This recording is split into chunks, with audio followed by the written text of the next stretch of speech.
1 second, let me adjust the screen.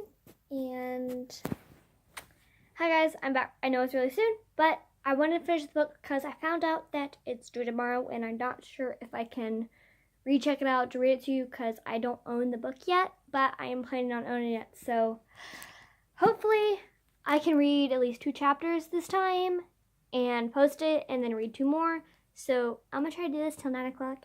So stay tuned if you're watching this, but let's go ahead and get right into it. Okay. Myth. Vampires have the power to charm people. Truth. Kinda depends on the vampire if you ask me. Chapter 2. Before Serena even drops me off after school, I know who at least one of our special visitors is.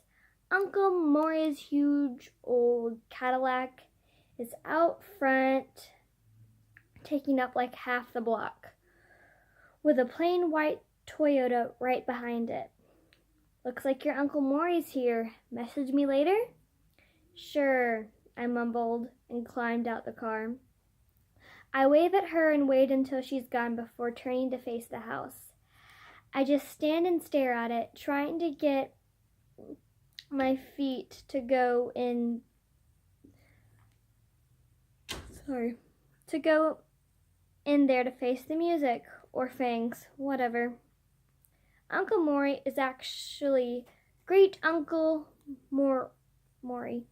I say Maury, it's probably Mortine, but yeah. And he's the real reason we're in this mess. He was one of the first in our family to turn. He's also more or less a total fake. He's a traveling salesman, and before you say it, yeah, they really do have those. They really do still have those. He sells vacuums or something like that door to door. Not that I can imagine him selling too many. I know I wouldn't open the door if I saw him on the other side. Sorry, I'm just readjusting my position so y'all can actually... I don't know why I'm readjusting my position. I'm going with it. From what I've overheard over the years, and let me tell you, eavesdropping isn't easy when your vampires can hear a bee a mile away. He was turned around the time I was conceived. Somewhere in the middle of Kansas, he knocked on this likely-looking door. Some blonde lady invited him in, and I guess she was wearing some cute little outfit that got his blood all a-boiling so much that he doesn't even notice she's got fangs and more than a passing interest in his neck. Well, I kind of understand since my Uncle Maury is a complete sucker for blondies. He once went through 3 rolls of quarters at the state fair just so he could chat at this blonde girl running one of the booths. Wow. While I pinched darts at the balloons, I didn't even win anything. I'm not sure what happened to the blonde bombshell, but next thing you know, he's a 50-something-year-old balding vampire with a pot belly. So then he winds up biting my dad and infecting him during some kind of argument, even though my dad is his favorite nephew. Or is that the great nephew? Whatever. Mom followed along on the purpose a few months later after she had me. She loved Dad too much to leave him over something like a little blood-sucking. And that was that, I guess. I take a deep breath and go in the front door. Uncle Maury is lounging on the couch next to an old lady in a flowery dress with her hair all done up in a bun. Mom and Dad are nowhere to be seen. How's my favorite niece? Bombs Uncle Maury. I'm your only niece. I shot back before remembering to mind my manners in front of a stranger. Uncle Maury just laughs it off. See, I told you she was a spitfire, he says to the next lady sitting next to him. I assume she's a vampire, but she's a very unlikely looking one to me. Actually, I take that back. Every vampire I know is an unlikely looking one. Uncle Maury looks like a traveling salesman. The lady is kind of short and dumpy and very friendly looking. I can picture her with a lot of grandkids baking chocolate chip cookies, things like that. "Hello, Mia," says the lady in a very sweet voice, reinforcing the whole grandmotherly image she has going on. She picks some invisible fuzz off her old-fashioned dress and smiles at me very sincerely. I don't really want to look at her, but it's hard not to smile back. I can practically smell the cookies. She pats a spot on the couch right next to her to sit down. "Mia, meet Joseph Riley. I am the Northwest Regional Vampire Council's new member." She smiles again. "I'm in charge of introducing teens like you to the vampire culture and helping you make a responsible decision regarding whether to make the transition from human life to vampire life." Before I can stop myself, I blurt out, That sounds like it's straight out of a brochure. Vampirism and you." Uncle Maury shoots a nasty look at me this time, but Miss Riley just smiles. "Actually, it is." She pulls out a pamphlet out of her bag and holds it to me. "It's called The Vampire Way. I wrote it myself." I grab the pamphlet before Uncle Maury says anything. I really do have to learn to keep my mouth shut. "I just wanted to introduce myself as your coordinator and give you the opportunity to ask me any questions you might have. I know this must be a really difficult time for you, finding out your parents are vampires. Must be a huge shock." Uncle Maury is practically having a spasm nodding at me. So I go along with it. Although seriously, does this Riley lady think I'm a total idiot? How do you not notice your parents are blood-sucking vampires? I mean, we live in the same house. I know seeing teenagers are obvious, but please. "Hey, I could hardly believe it," I hear myself say. "And Uncle Maury too? I always knew there was something wrong with him. I just didn't know what." I smile sweetly at Uncle Maury. Uncle Maury grimaces at me. I'm sure I'll hear about that later. And Riley makes some sympathetic noises. I thumb through the pamphlet.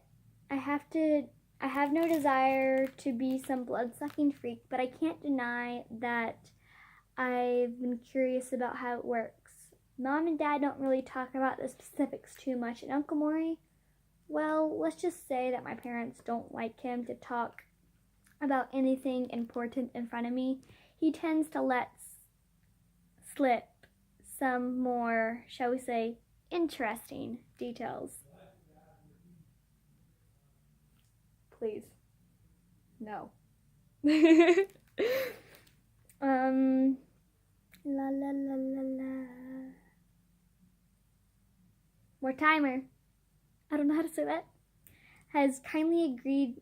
Oh, Uncle Maury. But his name is Mortimer. That's hilarious. I'm going to call him Maury. "Maury has kindly agreed to be your sponsor. He'll be your guide during this whole decision-making period." It takes me a minute to figure out that Mortimer must be Uncle Maury.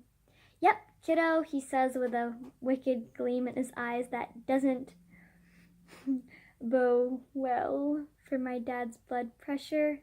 That is, if he had any. "You can ask me anything." I almost laugh out loud. I can't believe my parents agreed to this. Then Miss Riley drops the other shoe on me. "And you'll have to attend my informational sessions, of course. I'm running a short 5-week introductory course that I've been taking the liberty of signing you up for. You've already missed the first week, I'm afraid. She looks a little muffled at that. I put you in the next course starting up, but that one's for adults only.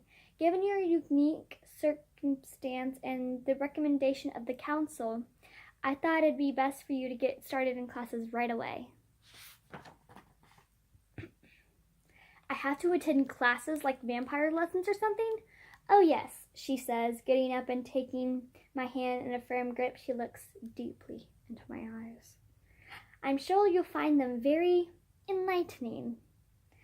I got a smart comment right off the tip of my tongue, but there's something about her gaze that holds me there like a trapped animal. She may look like a grandmother and sound like one, but there's something much harder underneath, like a wolf in a grandma's dress from the old fairy tale. It feels like her eyes are boring right through my skull. I'm not acting shocked enough. Am I not acting shocked enough? Can she tell how long I've known about my parents? Uncle Maury clears his throat and stands up too. That's enough to tear my graze away from Grandma Wolfington. Okay, I got that. Grandma Wolfington. And gather my scattered brains back together. She is one wickedly weird woman. How many sessions are there? I asked in what I hope is a polite tone. I turned my eyes back to the pamphlet and flipped through it some more. I don't want to get stuck in Grandma Wolfington's gaze. Wolfington's, I'm going to get that right someday. Wolfington's gaze again. Who knows what she can see through those freaky eyes? 2 sessions a week, Tuesdays and Thursdays, for the next 4 weeks. It's unfortunate that you've missed 2 days already, but your Uncle Morphentimer assures me that he can cover some aspects of your training. Grandma Wolfington doesn't even glance. 1 second, I gotta do one thing. Okay, sorry. I had to work on something. Sorry if you hear noises in the background. That's just my parents. Okay. Grandma Wolfington doesn't even glance in Uncle Maury's direction when she says his name. I'm starting to get the feeling she doesn't like him very much. Maybe he brings out the worst in her, just like he does in me. Oh man, the time he got me a water gun for my 4th birthday and taught me how to aim it low. Everyone walked around for weeks looking like they just peed their pants until Dad got the gun away from me. We'll get started with your training tonight, Uncle Maury puts in. I'm staying for dinner. I understand your mom's making fried chicken and mashed potatoes. He rubs his hands together, practically jumping up and down in glee. I catch Wolfington's... I got it! I catch Wolfington rolling her eyes at him, but she smiles politely enough, shakes my hand one more time, and takes her leave with just one more parting shot. I'll see you tomorrow, Mia. Don't be late, and don't forget to fill out and bring form 1063A with you. I left a copy with your uncle. She holds the door ajar and turns back to pierce me with another look. And Mia, we'll be watching you. With that, she leaves. I gotta say, the lady knows how to make a dramatic exit. Myth. Vampires don't eat. Truth. Have you met my Uncle Maury? Chapter 3. Here's lesson 1, Mia, my dear, says Uncle Maury. Around a mouthful of fried chicken, I swear, he has an entire drumstick stuffed in there. He's not exactly long on course, if you know what I mean. I have no idea. Vampires don't have to eat. Well, other than blood, that is. I keep quiet. I can't keep myself from cringing a little. I mean, we're at the dinner table, and the first thing he wants to talk about is blood. But we can eat And when the cooking is good enough, is good as your mother's, why wouldn't we? He lets out a hearty laugh, and a little bit of chicken sprays out of his mouth and lands on the tablecloth. Duh, Uncle Maury. Shh. It's not like I've been living with my parents all this time or anything. Mom gives me a be polite glare and then stares a little pointedly at the piece of chicken laying on the table. Dad notices and very quietly picks it up with his napkin. Uncle Maury, of course, just keeps eating. Mom's not a huge fan of Uncle Maury or his table manners.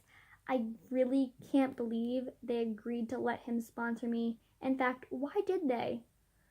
So how come Uncle Maury's my sponsor, not you guys? I asked Mom. She looks a little panicked. The council isn't exactly happy with us, and they thought your father and I might be a little too close to the situation to be objective. Yeah, Uncle Maury chimes in. I'm both objective and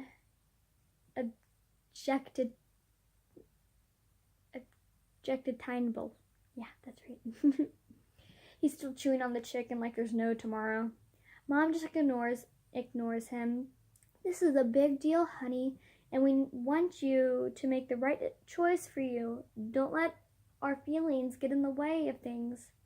Well, hello, like they could ever. This is my life after all. Not that they're exactly, not that they've exactly said what their thoughts are on the subject. Do they actually want their daughter to be a blood-sucking vampire or what? So, how do you feel about it? I look back and forth from Mom and Dad. Neither one of them say a word. They don't even look at each other, so it's obvious they worked this out ahead of time. Dad doesn't even have a great poker face normally. Perfect. You can't even give me a clue? Afraid not, says Dad. That's just the only way it works. It really needs to be your decision. With only Uncle Maury helping me to decide? Are they kidding me?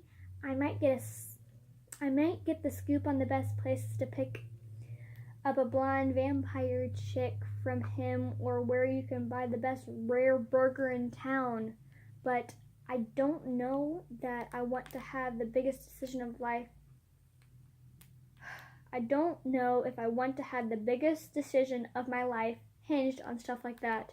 Hey, Uncle Maury says, looking a little hurt.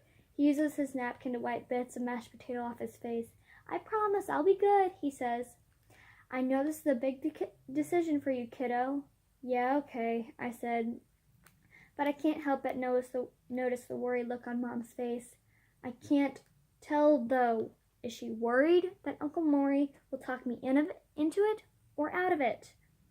But what's the deal with these classes anyway? For vampires trying to keep it on the down low, they sure do seem to have an awfully public about it. Uncle Maury and Dad get twin sour looks on their face. Uncle Maury mutters something about blasted paper pushing something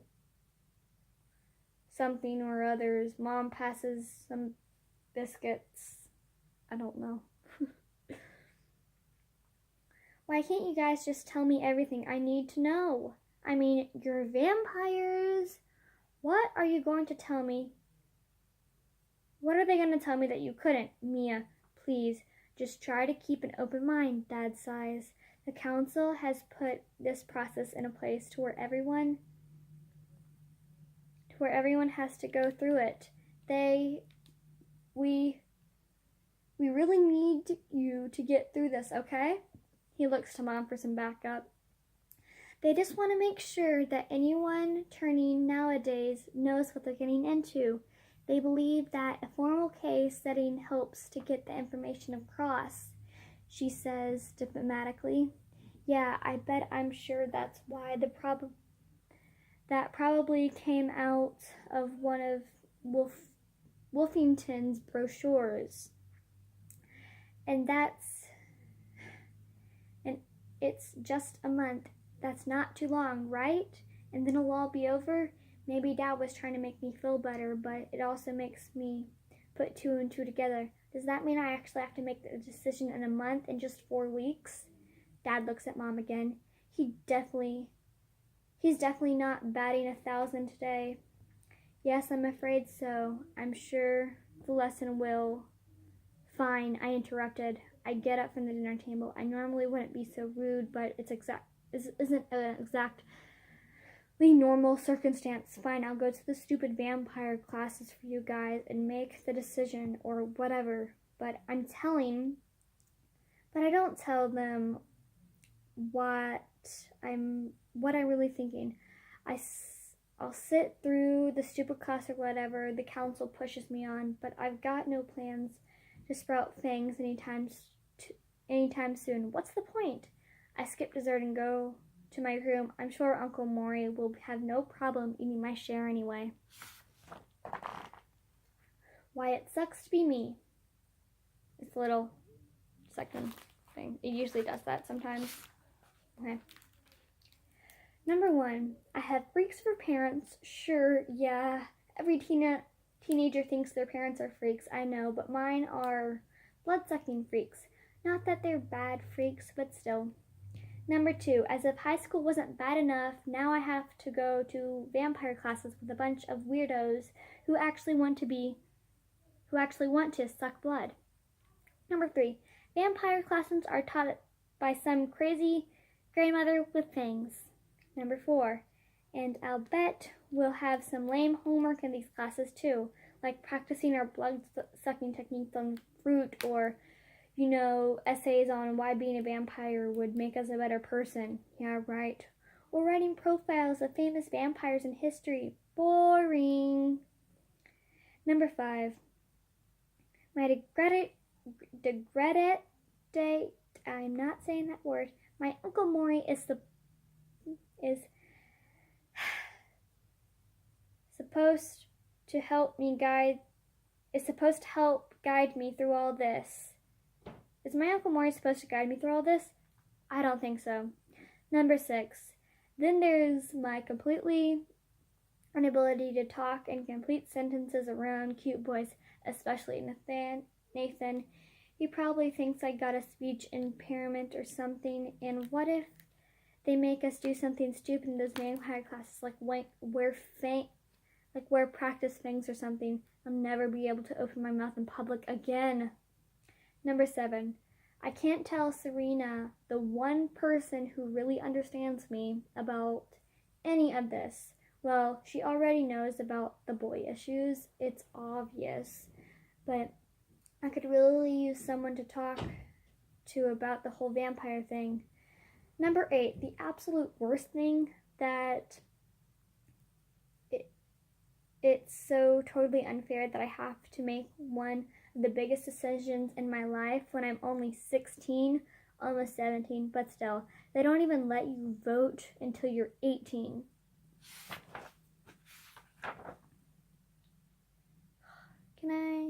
Okay.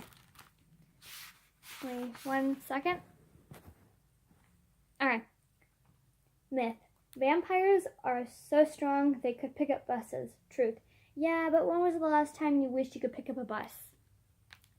Chapter 4. Okay, in case you haven't gathered this already, vampires in general look absolutely nothing like Brad Pitt or Tom Cruise or David Borenzi, or any actor at all for a matter of fact, which is why I'm not all surprised to walk into my first vampire lesson and see a couple average Joe kids wandering around reading the posters on the rec room walls. I'm starting to think the council must be short on funds or something. Couldn't they have found some place like a little better than the local community center? Maybe somewhere with just a little of atmosphere and a little less BO. The sign on the door actually says teen like a body group. Yeah. I mean, you've got to be kidding me. Someone has a strange sense of humor. I'm here early because A, Dad drove me and he's really anal, the accountant thing, besides being a horrible driver. B, I had to get out of the house before Mom started snapping pictures like I was going to the prom or something. And C, I totally hate being the last one to walk into a full room of strangers. I'd much rather be the person safely galling at the new guy from somewhere in the back of the room than the sucker who walks in last. First isn't really good either, since you're stuck there waiting until other people come, but third or fourth is perfect. It isn't bad enough. I'm the new girl, which means everyone will be staring at me anyway. I've timed it about right since there are 2 girls and 1 guy in the room already. I don't recognize any of them from my school, which I guess is a good thing. One of the girls is on the goth side. Figures there'd just be at least 1, but the other one could pass for, a girl in the chess club or something. The guy has a total normal looking, pretty good hair, a little taller than me, definitely not an A-lister. He looks friendly too. Another vampire, unlikely.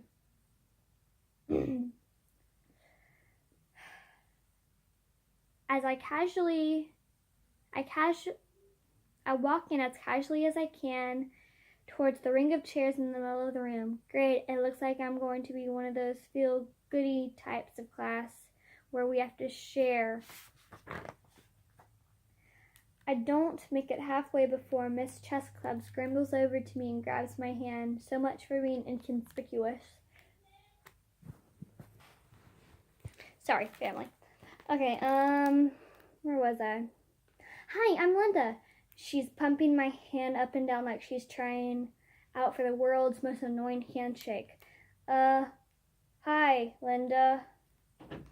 I'm Minnie. She's still going for the record like there's no tomorrow with a huge grin on her face. I smile back, but I can't feel my hand. I can feel my hand going numb. Oh, let the poor girl go, Linda, says the goth girl. You know you don't have to try to kill everyone with kindness. She practically spits out the words. I'm not sure which thing she thinks is the bad thing. Linda drops my hand like it caught on fire. Oh, I'm sorry, I always do that. It's okay, I said, totally confused. Now she looks like she's about to cry. I'm Raven, says the goth girl. I nod at her.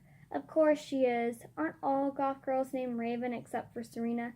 But that's how I know she's just a temporary goth. She never called herself some cheesy thing like Raven because, that's not her real name unless her parents gave her even a freakier name than me. You're new, I nod again. I'm amazed at the mystical powers of Raven the goth girl. Okay, I know I'm laying it on a little thick, but there's something about this girl I don't like. I don't like it when people are rude to other people for no reason. Miss Chess Club wasn't bothering me that much, but she wandered off to another corner of the room reading a safety poster, so I guess she's recovering okay from Miss Goth Girl's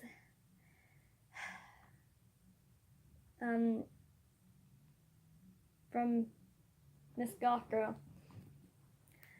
Goth Girl stares at me up and down. Just stay away from Aubrey.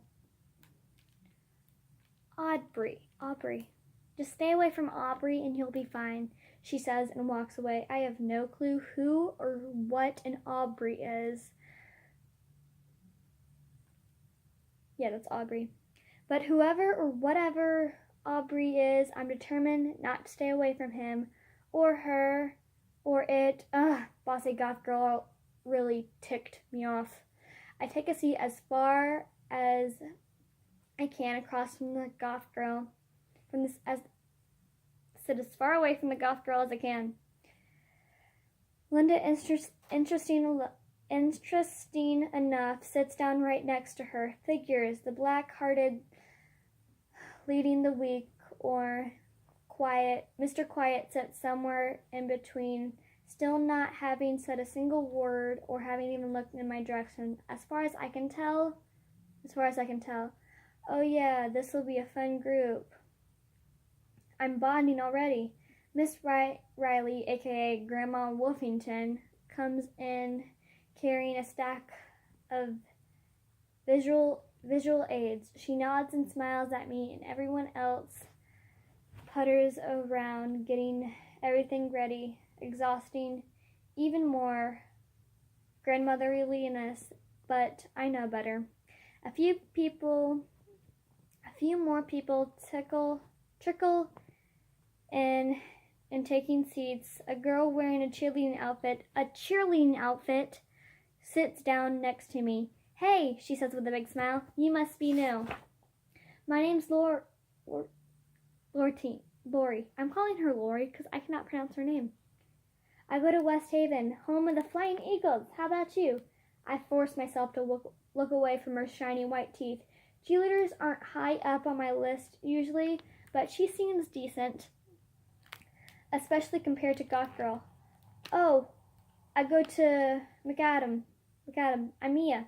Nice to meet you, she says, smiling even wider. What's up with the wannabe vampires and the smiles a mile wide anyway? A mouth fixation or something? I'm so excited, Lori gaws. I think we're going to talk about some physical changes today. You know, like what happens to your muscles and things. My body is really important to me. I swear, she flexes the bicep at me. 'Cause I cheer now, and I really love to be a professional cheerleader once I get out of high school. Being a vampire could really help me with that. A professional cheerleader vampire. Oh man, hold Uncle Maury back. I've officially heard everything now. What about the whole drinking blood thing, I guess? Based on my limited experience with cheerleaders, I guess that she'd be more of a both kind of girl. She giggles, not exactly the reaction I was expecting. Hey, if I can drink a protein shake, I can drink anything. I said, since she's looking at me. Hey, who or what is an Aubrey anyway? Lori gets a moody look on her face and sighs. Raven must have said something to you, right? I nod. She's got a total crush on him. You'll have to see for yourself. Actually, here he comes now. I turn halfway around to see whoever's coming through the door in order to be as inconspicuous as I can. No need to let Goth Girl know what I'm up to yet. Oh my God. Okay, you know what I said about vampires not looking like Brad Pitt or Tom Cruise or the actors on Buffy? It's obvious I was really, really wrong, because walking through the door, the most gorgeous hunk of man flesh I've ever seen. Well, I'm going to end it here. I have a minute left on my thing. I will finish this just a second after I post this. Okay, guys? So, I love you, and see you in like a couple seconds.